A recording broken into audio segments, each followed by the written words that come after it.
একদিকে শেখ হাসিনা, অন্যদিকে কাঁটাতারের বেড়া। রীতিমতো রাজাকার গোষ্ঠীর ভিতরে ভয় ধরে গেছে শেখ হাসিনার দেশে ফেরার ইঙ্গিতের কথা শুনে। তার মানে বুঝতে পারছেন, ওদের ভিতরে এখন ধুকপুক ধুকপুক ধুকপুক ধুকপুক শুরু হয়ে গেছে যে যদি শেখ হাসিনা চলে আসে তাহলে তো ওদের তো বঙ্গোপসাগর ছাড়া আর যাওয়ার কোনো জায়গা নাই। আল্লাহ গো, আল্লাহ গো। যে বান্দির পুতের নাম সোলেমান খাগিরি এতদিন তো দেখাইছে যে হ্যাঁ সোলেমান খা তারা, প্রকৃতপক্ষে যে আসল সুলেমান যখন বাংলাদেশে পা রাখবে তখন এগুলোকে তো খুঁজে পাওয়া যাবে না। এই যে শেখ হাসিনা আসবে আসবে করতেছে, তাতেই এবারে দুনিয়ার যে নাটক শুরু হয়। আর বাস্তবে যদি সত্যি এখানে পা দেয় তাহলে বুঝতে পারতেছেন ওদের অবস্থাটা কি হবে। ডাবল ড্রাইভার দিয়ে এদের মুখ আটকান যাবে না। Sorry for my language, but এটাই সত্য। অনেকে গর্তে লুকানো শুরু করবে, অনেকে পালাবে। কেন পালাবে জানেন? কারণ বিশ্ব রাজনীতি এমন একটা জিনিস, এটা রিভার্স হয়। আর শেখ হাসিনার ক্ষেত্রে সেটাই বাস্তবতা। বিশ্বমঞ্চে এখন শেখ হাসিনার একসেপ্টেন্সি আগের থেকে শতগুণ বেড়ে গেছে। বাংলাদেশের ক্রাইসিস ম্যানেজমেন্টে শেখ হাসিনার অপোজিট যে আর কেউ নাই, এটা এখন দৃশ্যমান। সুতরাং আর বেশি দিন নাই শেখ হাসিনার দেশে ফেরার বিষয়টা এখন ওপেন সিক্রেট। সহজ একটা বিষয় বলি, বঙ্গবীর কাদের সিদ্দিকী কি বলেছেন? তিনি বলেছেন যে আর কয়েক মাস পর, আল্লাহকে হাজির নাজির রেখে বলছি, খুব শীঘ্রই আওয়ামী লীগ তার আগের অবস্থানে ফেরত যাবে। এটা বঙ্গবীর কাদের সিদ্দিকীর পর্যবেক্ষণ। এখন তিনি তার পর্যবেক্ষণের জায়গা থেকে যে কমেন্টটা করেছেন, ঠিক তার আগে জননেত্রী শেখ হাসিনাকে বলতে শোনা গেল যে তিনিও 6 মাসের মধ্যে দেশে ফিরছেন। তার মানে কি আন্তর্জাতিক ইঙ্গিত পরিষ্কার হচ্ছে না? অবশ্যই হচ্ছে।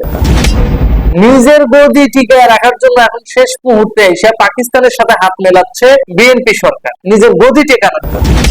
পাকিস্তানের সাথে তারা চুক্তিতে আবদ্ধ হচ্ছে, সেই চুক্তির নাম হচ্ছে মাদক বিরোধী চুক্তি। এখন আপনারা একটা সহজ জিনিস আমাকে বুঝান বা কমেন্টে লিখে দেন, পাকিস্তানের সাথে আমাদের তো বর্ডারের কানেকশনই নাই, তাহলে মাদকটা আসবে কোন জায়গা থেকে? তাহলে যদি পাকিস্তান থেকে মাদক আসে, আসবে একমাত্র জাহাজের মাধ্যমে। আর জাহাজের মাধ্যমে যদি মাদক আসে তাহলে বন্দর কর্তৃপক্ষকে ফেস করতে হবে, কাস্টমসকে ফেস করতে হবে, তারপর তো বাংলাদেশে আসার চিন্তা। তাহলে পাকিস্তানের কাস্টমস ফেল, পাকিস্তানের সরকার তারা ফেল, তারা তাদের দেশকে সিকিউর করা বাদ দিয়া তারা বাংলাদেশে কেন আসছে? কারণ বাংলাদেশ শুধু একমাত্র দেশ না যে পাকিস্তানের সাথে সমুদ্র কানেকশন আছে, আরো কয়েকটা দেশের সাথে পাকিস্তানের সমুদ্র কানেকশন আছে। তাহলে অন্যান্য দেশে না যায় বাংলাদেশে কেন? সুতরাং বোঝাই যাচ্ছে পাকিস্তানের সাথে হওয়া মাদক চুক্তি এটা জাস্ট একটা মূলা ঝুলানোর পায়তারা। এটা মূলা ঝুলায়া পাবলিক রোডে বুঝাচ্ছে যে না, বাংলাদেশে পাকিস্তান মাদক বিরোধী অভিযান চালাবে। আর এই মাদক বিরোধী ট্যাগ দিয়া, আর এই মাদক বিরোধী অভিযানের নাম দিয়া এরা কি করবে? প্রকৃতপক্ষে আওয়ামী লীগ, যুবলীগ, ছাত্রলীগের পরিবারে হস্তক্ষেপ করবে এবং তাদের বিভিন্ন লক্ষ্যে ধরে পকেটে ইয়াবা দিয়া হলেও জেলে ঢুকাবে, যাতে প্রকৃতপক্ষে আওয়ামী লীগ সুসংগঠিত হতে না পারে। কিন্তু এবার আর সে সুযোগ থাকছে না। যতই পাকিস্তানের ঘনিষ্ঠ হবে বিএনপি সরকার, ততই তারা মাঠে মারা খাবে। কারণ জিওপলিটিক্যাল পরিস্থিতিতে আপনারা খেয়াল করে দেখবেন, ইতিমধ্যে কিন্তু ইসরায়েল বলা শুরু করে দিছে যে পাকিস্তানি বট বাহিনীর আক্রমণে ইসরায়েল এবং আমেরিকার সম্পর্ক নষ্ট হচ্ছে। এটা কিসের ইঙ্গিত বহন করে? যেখানে গত সপ্তাহেও ইসরায়েল ইউএসএ পাকিস্তানে যায় বৈঠক করে আসলো ইরান যুদ্ধ থামানোর বিষয় নিয়ে, সেখানে মাত্র 1 সপ্তাহের ব্যবধানে ইসরায়েল নিজেই বলতেছে যে পাকিস্তানের বট বাহিনীর কারণে আমেরিকার সাথে ইসরায়েলের সম্পর্ক নষ্ট হচ্ছে। তার মানে এইটাও একটা উসিলা যে এখানে ইসরায়েল এবং আমেরিকা এন্টার করবে এই কূটনীতিতে। আর এই ইসরায়েল এবং আমেরিকা এন্টার করার জন্য পাকিস্তানকে সরাতে যা যা করা লাগে, যে পদ্ধতিতে তারা এখানে এন্টার করবে, সেই পদ্ধতিটাই এই যে পাকিস্তানকে ডিরেক্টলি আঙ্গুল তুলে বলে দেওয়া যে তোমাদের বট বাহিনী বন্ধ করো। আর পাকিস্তানি বট বাহিনী দিয়া ইসরায়েল এবং আমেরিকার সম্পর্ক নষ্টের মাধ্যমে যে দক্ষিণ এশিয়ার কূটনীতি ধসে পড়ছে, সেই জিনিসটাও এখন দৃশ্যমান। সুতরাং বুঝতেই পারছেন এখানে আমেরিকা, ইসরায়েল, চায়না, রাশিয়া, এমনকি ইরান এবং ভারত, প্রতিবেশী রাষ্ট্র ভারত তো আছেই, তারা সবাই এখন শেখ হাসিনার পক্ষে নিজেদের অবস্থান প্রকাশ করছে। কারণ তারা খুব ভালোভাবেই জানে যে বাংলাদেশে ক্রাইসিস ম্যানেজমেন্টের ক্ষেত্রে শেখ হাসিনার বিকল্প নাই। আর এজন্যই তারা এখন বঙ্গবন্ধুর আদর্শকে যেমন সম্মান করে, যেমন শেখ হাসিনার সঙ্গে কূটনীতিক সম্পর্ক বাড়াচ্ছে, ঠিক একই ভাবে ইন্ডিয়ার মাধ্যমে খেয়াল করে দেখবেন বাংলাদেশের বর্ডারে কাঁটাতার দেওয়ার ব্যবস্থা পুরোপুরি পাকাপোক্ত ভাবে করতেছে। আর এ কারণেই দেখবেন যখন ভারতের পশ্চিমবঙ্গে শুভেন্দু অধিকারী জয়লাভ করলো, ডোনাল্ড ট্রাম্প তাকে উইশ তো করলো, একই সাথে ওই নরেন্দ্র মোদীকে উইশ করে বলে দিল যে ভাই, বাংলা বিজয় করার জন্য তোমাকে ধন্যবাদ। অর্থাৎ পশ্চিমবঙ্গ বিজয়ের পেছনে বিজেপির যেমন কূটনৈতিক স্বার্থ আছে, ঠিক একই সাথে এখানে বিশ্ব রাজনীতি অর্থাৎ কূটনৈতিক রাজনীতিও দৃশ্যমান। এখন এই সমন্বয়কদেরকে সরাসরি বিচারের মুখোমুখি করা হবে, যারা কিনা বাংলাদেশের রাষ্ট্রীয় সম্পদ ধ্বংস করেছে, যারা কিনা বাংলাদেশের গণতান্ত্রিক সরকারকে নিরাপত্তাহীনতায় ফেলেছে, তাদেরকে যখন দমন করার জন্য জঙ্গিবাদ দমনের অংশ হিসেবে আন্তর্জাতিকভাবে বিচারের মুখোমুখি করা হবে, তখন স্বভাবতই অধিকাংশ সমন্বয়ক, অধিকাংশ ছাত্র রাজনীতির ধারক বাহকরা যারা এখন বাংলাদেশে ক্যাঙ্গারুর মতো লাফালাফি করতেছে, বান্দরের মতো লাফালাফি করতেছে, তারা তখন পালানোর চেষ্টা করবে। আর সহজে তারা পালাতে পারবে না একমাত্র বঙ্গোপসাগর ছাড়া। কেন পালাতে পারবে না? কারণ এদিক দিয়া ভারতের সীমান্তবর্তী অঞ্চলগুলোতে বেড়া দেওয়া হয়ে যাবে। তাদের পালানোর পথ আছে একমাত্র বঙ্গোপসাগর। তাও যদি পাকিস্তানি দুই একটা জাহাজ তাদেরকে নেয়, কিন্তু আজ পর্যন্ত তো পাকিস্তান এই ধরনের নজির দেখায় নাই যে বাংলাদেশ থেকে রাজাকার নিয়ে যাবে। আর যেগুলোকে নিয়ে গেছে সেগুলোর যে হাল হাকিকত, সেটা তো বাংলাদেশে ৭১-এ আটকে পড়া বাঙালিদের দিকে তাকালেই বোঝা যায়।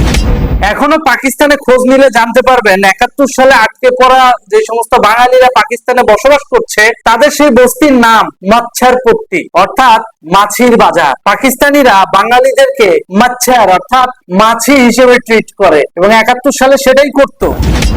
এখনো সেইটার নজির দৃশ্যমান বলেই এখনো ওখানকার নাম কিন্তু চেঞ্জ হয় নাই, ওই বস্তির নাম কিন্তু চেঞ্জ হয়নি। এখনো বাঙালিদেরকে সেই নজরে দেখে বলেই ওই বস্তির নাম কিন্তু এখনো চেঞ্জ হয় নাই। এখনো পাকিস্তানে আটকে পড়া বাঙালিদের বস্তির নাম মাচ্ছারপট্টি। সুতরাং যারা ভাবতেছেন পাকিস্তান আপনাদেরকে নিয়ে যাবে, একে ভালো কিছু করে দিবে, তারা বোকার স্বর্গে বাস করতেছেন। দেশদ্রোহীদের কোনো ক্ষমা যেমন বাংলার মাটিতে ভবিষ্যতে হবে না, ঠিক তেমনি পাকিস্তানও যাইচা বাঙালি নামক দেশদ্রোহী ওরফে মাচ্ছারদেরকে কখনো পাকিস্তানে নিয়ে যাবে না। যেগুলো নিয়ে গেছে ওগুলোই বাংলাদেশে ফেরত দিতে পারলে তারা বাঁচে, কারণ এদের মস্তিষ্ক শূন্য এবং এদেরকে খুব অল্প পয়সায় মিসলিড করে, মিসগাইড করে ব্যবহার করা যায়, যেটা প্রতিটা রাষ্ট্রের জন্যই ক্ষতিকর।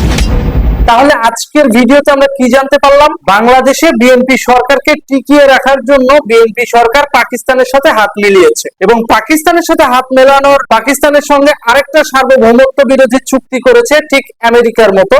কিন্তু এখানে ওই সার্বভৌমত্ব বিরোধী চুক্তির বিষয়বস্তু হচ্ছে মাদক, অর্থাৎ এই মাদক দমন বা মাদক নিয়ন্ত্রণ এই চুক্তি যেটা পাকিস্তানের সঙ্গে বিএনপি সরকার করেছে, সেই মাদক নিয়ন্ত্রণ চুক্তি দিয়া একসাথে ৩টা পাখি মারা যাবে। এক, খুব সহজেই সন্ত্রাস দমন এবং মাদক দমনের নাম করে আওয়ামী লীগ, ছাত্রলীগ, যুবলীগ পরিবারদেরকে সাইজ করা যাবে, একই সাথে মুক্তিযোদ্ধা পরিবারদেরকেও সাইজ করা যাবে, যেটা পাকিস্তানের প্রধান এজেন্ডা। ছাত্রলীগ, যুবলীগ এই পরিবারগুলো তো ধ্বংস হবে, একই সাথে মুক্তিযোদ্ধা পরিবারদেরকেও তারা টার্গেটে রাখছে। থার্ড আরেকটা অপশন যেটা থাকবে সেটা হচ্ছে চাইলেই ভারতের পেছনে আঙ্গুল দেওয়া যাবে, অর্থাৎ কাটি করা যাবে।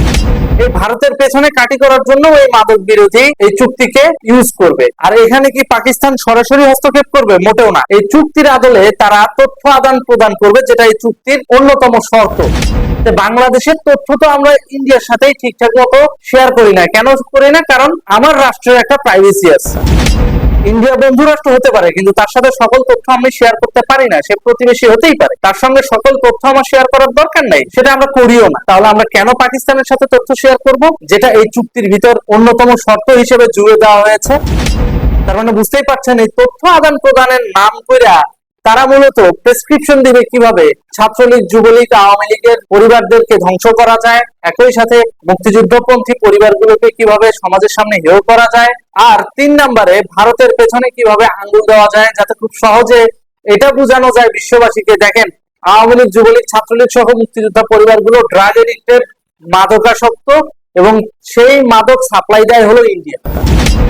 খুব সহজ একটা ষড়যন্ত্র। সুতরাং আজকে ভিডিওতে আমরা জানতে পারলাম যে এই যে সার্বভৌমত্ব চুক্তির মাধ্যমে পাকিস্তান মূলত বাংলাদেশ বিরোধী এবং ভারত বিরোধী ষড়যন্ত্রে লিপ্ত হয়েছে, যেখানে ব্যবহার করা হচ্ছে বাংলাদেশের সাধারণ মানুষকে।